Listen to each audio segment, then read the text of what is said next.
If Microsoft Edge keeps reopening all your old tabs every time you launch it, and you want it to start fresh instead, this quick tutorial is going to help. I'll show you exactly how to stop Edge from opening tabs from your previous session on startup and make it open a clean new tab page instead. This is a simple fix, but it can make a huge difference if you want a faster, cleaner browser experience. And if this tutorial helps, please go ahead and hit like and subscribe for more quick tech tips just like this. Alright, let's get started. First, open Microsoft Edge on your computer. Once the browser is open, look to the top right corner and click the three-dot menu. This opens the main Edge menu where you can access all the browser settings and options. From that menu, click Settings. Now you'll be inside the Edge settings page. On the left-hand side, look for the section called Start, Home, and New Tab Page. Click on that option.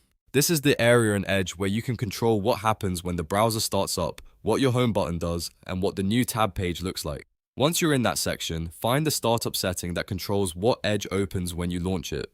If it's currently set to reopen tabs or continue where you left off, change it so Edge opens the new tab page instead. In other words, toggle the setting to open the new tab page. This tells Edge to stop restoring your previous session and instead begin with a fresh page every time. After you make that change, you can close the Settings tab. From this point forward, Microsoft Edge should open to a clean new tab page instead of bringing back tabs from your last browsing session.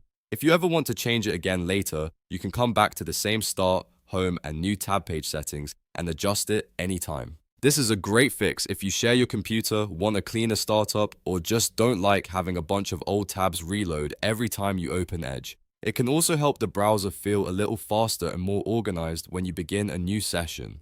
If this video helped you, make sure to like the video and subscribe to the channel so you don't miss more easy Microsoft Edge tutorials, browser tips, and computer how-to guides. Thanks for watching, and I'll see you in the next one.